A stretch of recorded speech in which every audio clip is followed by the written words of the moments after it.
Ela tinha uma vida aparentemente serena. Olhando de fora, nada parecia fora do lugar. O emprego estava em ordem, as relações estáveis, a rotina previsível. Mas por dentro, havia um silêncio espesso, antigo, quase mineral. Um tipo de silêncio que não nasce da paz, mas da ausência. A ausência de si, de sentir algo verdadeiro, de se reconhecer no próprio reflexo ao acordar. Era como estar presente em todas as cenas da própria vida, mas sem realmente habitar nenhuma. Um corpo ocupado, uma mente eficiente, uma alma ausente. E quando o mundo a elogiava pela sua força, ela sorria, sem saber ao certo se aquilo era força ou anestesia. Alguns chamam isso de cansaço, mas existe um cansaço que o sono não cura. Um esgotamento que não vem da atividade, mas da desconexão. Você faz, cumpre, entrega, sobrevive, mas não sente. E esse é o vazio mais cruel. Aquele que se instala não pela falta de coisas, mas pela falta de presença. A vida funcional se torna o disfarce perfeito. Você aprende a performar, aprende a ser produtivo, agradável, resiliente, mas paga um preço invisível, a própria verdade emocional. Porque para funcionar, você precisou se amputar, precisou esconder partes de si que não cabiam no personagem. E quanto mais você esconde, mais você se apaga, mais distante fica de saber o que realmente sente, do que realmente quer, de quem realmente é. Não porque perdeu isso, mas porque silenciou tanto que deixou de escutar. E quando o silêncio é profundo demais, ele começa a parecer paz, mas não é. É ausência. Ausência de raiva, de alegria, de medo, de desejo. Uma ausência que adormece tudo, inclusive a dor. Porque a dor, quando sentida, incomoda, mas quando ignorada, ela se transforma em vazio. Você não sente nada, porque sente tudo o tempo todo. E como não sabe por onde começar, prefere calar. E como calar funciona, você continua. Até que um dia o corpo começa a gritar o que a alma sufocou. E aí, talvez seja tarde, ou talvez seja o começo. O começo de uma escuta mais honesta, de uma aproximação desconfortável mais verdadeira, de um reencontro com aquilo que você jurou que não doía mais, mas que nunca deixou de doer. O desconforto de se conhecer começa assim, com um vazio que não é só cansaço, é ausência, com uma dor que não é só tristeza, é exílio interno, e com um sussurro que diz: talvez seja a hora de voltar, não para o que era antes, mas para quem você sempre foi, antes de esquecer. Existe um engano sutil que quase todos cometem ao se aproximar da própria dor.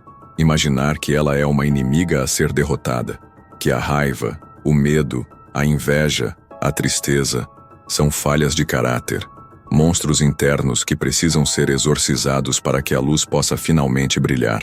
Mas Carl Jung dizia que a sombra, essa parte de nós que escondemos, negamos, esquecemos, não é o mal em si, é apenas o que foi rejeitado. E o que foi rejeitado nunca deixou de viver dentro de nós, apenas deixou de ser visto. A sombra é como uma criança esquecida no porão. Ela não quer vingança, ela não quer destruir sua vida, ela só quer ser ouvida.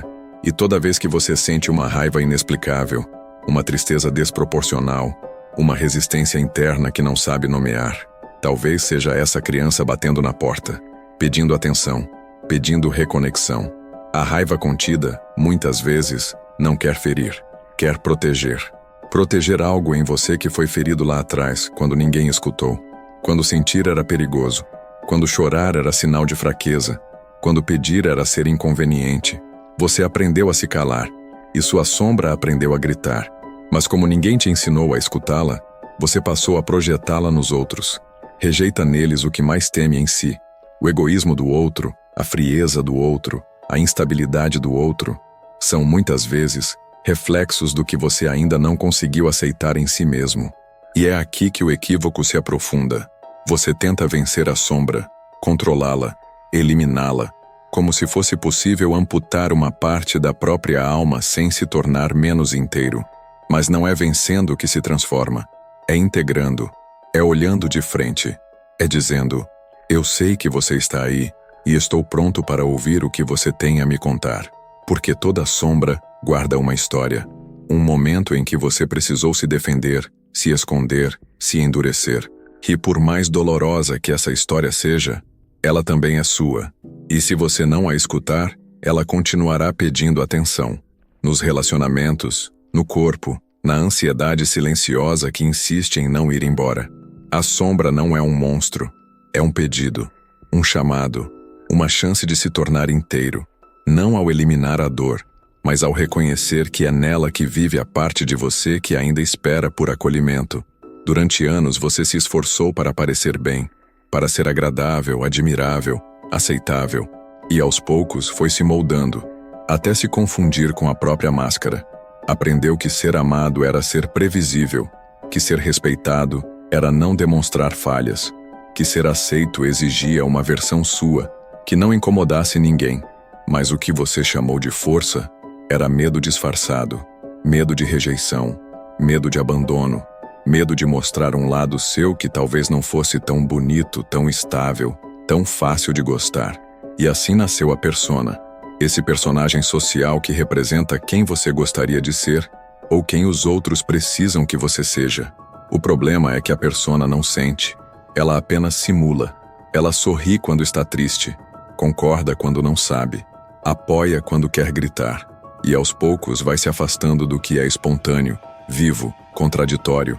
Há um custo invisível em manter essa imagem, o esgotamento de não se contradizer, de não mudar de ideia, de não errar, porque qualquer falha ameaça a perfeição que você construiu como escudo.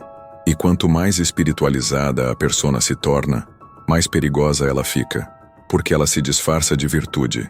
Esgota você com a obrigação de ser sempre calmo, sempre compreensivo, sempre acima dos próprios conflitos, como se a dor fosse um sinal de atraso, como se o sofrimento não coubesse em alguém que busca a verdade. Mas ninguém é luz o tempo todo, e quando a busca por ser bom te impede de ser real, você se desconecta, não da sua essência porque ela nunca se apaga, mas da coragem de habitá-la. Um dia essa máscara começa a pesar, ela aperta, ela racha, e o que escapa pelas frestas não é fraqueza, é verdade. Não há nada mais humano do que falhar, do que mudar, do que não saber, do que sentir raiva, dúvida, tristeza. É nessa imperfeição que mora a liberdade de ser inteiro, mesmo quando não se é admirável, porque o preço de ser amado por quem você não é nunca se sentir amado de verdade.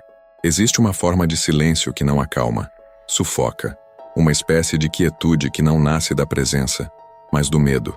E é fácil confundir esse silêncio com paz.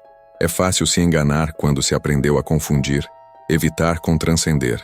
Às vezes, a espiritualidade que cultivamos não é uma ponte, mas um esconderijo, um lugar onde vamos não para nos encontrar, mas para escapar daquilo que ainda nos assusta demais para ser olhado. É quando o desejo de ser iluminado mascara o pavor de ser imperfeito.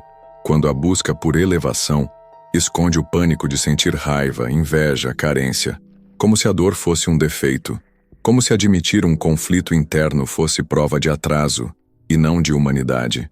E então, o ego se disfarça de mestre, adota uma linguagem suave, um olhar calmo, uma postura neutra, mas tudo isso sustentado por uma única intenção: não entrar em contato com o que dói.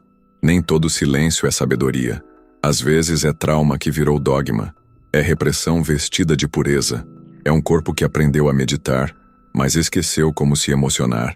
Práticas que poderiam ser sagradas, como o silêncio, a respiração, a contemplação, tornam-se formas refinadas de controle, ferramentas para manter o caos bem trancado atrás da porta.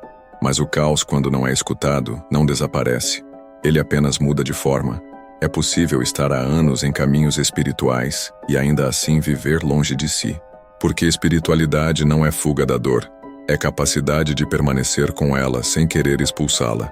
Há quem procure a luz como quem foge da noite, mas toda luz verdadeira só nasce do lodo, só brota de onde houve escuridão.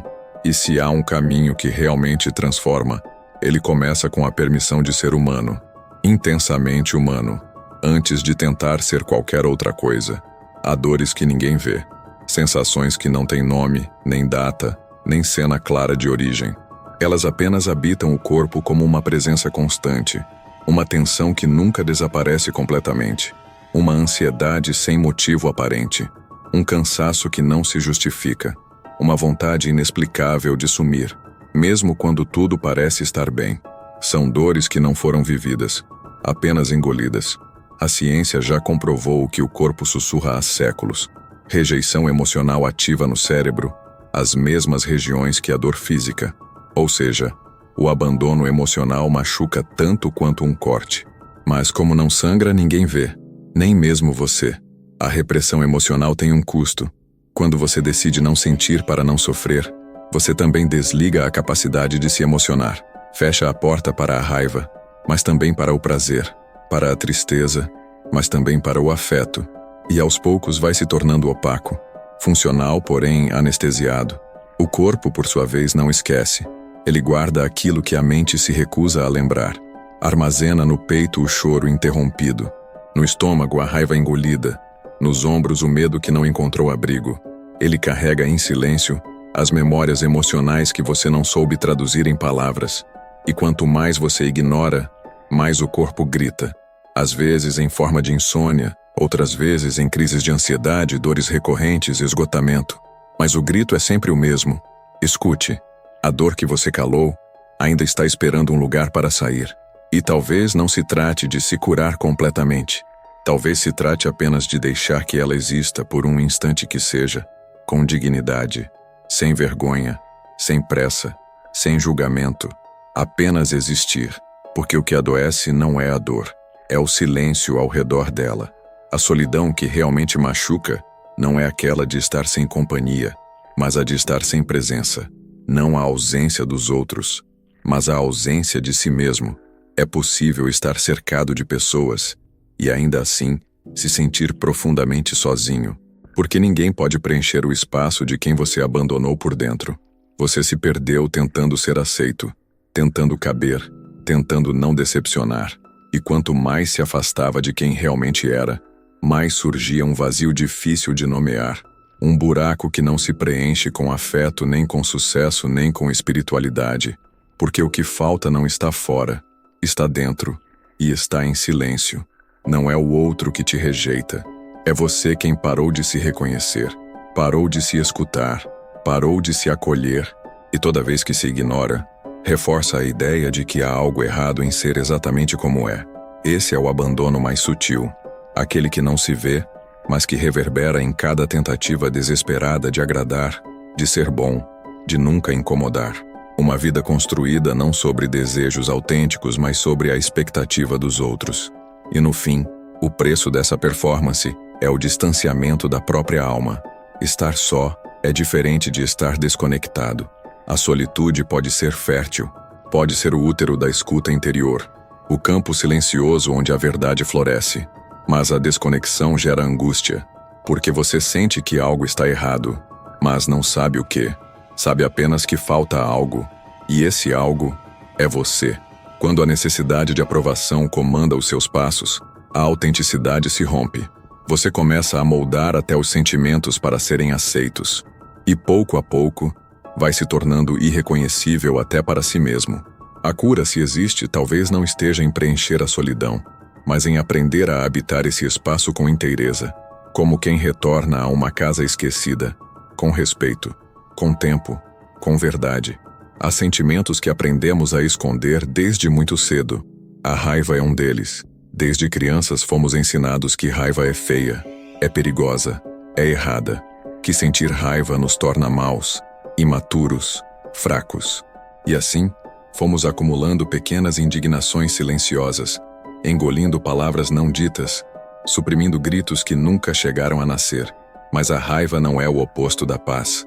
Ela é a prova de que algo em você ainda resiste, ainda se importa, ainda está vivo. Negar a raiva é como tentar calar o último sinal de alerta de uma alma que foi ignorada por tempo demais. Porque antes de ser destrutiva, a raiva é protetora. Ela guarda fronteiras, denuncia injustiças internas, aponta para limites violados. A questão não é eliminar a raiva, mas escutá-la, porque quando ignorada, ela não desaparece, ela se transforma em cansaço crônico, em ressentimento disfarçado, em doenças que ninguém consegue explicar, em distâncias que surgem sem motivo claro. E se essa raiva que você tenta esconder for na verdade a parte mais viva de você, aquela que ainda não se conformou, que ainda quer mudar, que ainda se recusa a aceitar o inaceitável, talvez a raiva não precise ser suprimida, mas redirecionada, porque quando encontra espaço para respirar ela deixa de ferir e começa a curar, começa a construir, começa a transformar o desespero em clareza, a impotência em força. Nunca negue sua raiva. Ela pode ser a única parte sua que ainda luta por você, e quando essa luta for reconhecida, talvez ela deixe de ser guerra e se torne reconexão. Há verdades que só se revelam quando são escritas, não porque a escrita tem algum poder místico, mas porque ela exige presença. Quando você escreve, não pode fugir, não pode disfarçar o que sente com um sorriso automático, não pode distrair o corpo com outra tarefa. A escrita confronta, lentamente, silenciosamente, mas confronta. Escrever é como colocar um espelho diante da alma. Um espelho que não reflete a aparência, mas o que pulsa por baixo dela. Um espelho que revela não o que você mostra ao mundo, mas o que você tenta esconder de si. E se você escrevesse para o lado seu que mais teme, não com censura nem com julgamento, mas com escuta, como quem diz, estou aqui, pode falar. É nesse gesto simples que começa uma reconciliação. Quando você escreve para a parte sua que foi esquecida, ela começa a responder. Às vezes com palavras, outras com imagens, com lembranças, com sensações antigas que voltam à tona como ecos de algo que ainda vive, mesmo que em silêncio. Jung chamava isso de diálogo com a sombra. Uma conversa simbólica com aquilo que você reprimiu, mas que nunca desapareceu. E esse diálogo pode nascer de uma pergunta honesta. O que você está tentando me dizer? Às vezes, a sombra responde com dor, outras com raiva, outras ainda, com uma tristeza tão antiga que não parece ter nome. Mas em todas as vezes, o que ela mais quer é ser reconhecida. Escrever é dar voz a esse reconhecimento. É criar um espaço onde a parte ferida possa finalmente existir sem ser interrompida, sem ser corrigida. Apenas existir. E quando essa voz ganha forma, algo se alivia por dentro, porque aquilo que antes era um peso mudo, agora se torna uma história que pode ser lida, compreendida, reescrita. Não se trata de encontrar respostas, mas de começar, enfim, a escutar. Há um tipo de busca que parece elevada, mas que no fundo é só medo com outra roupa.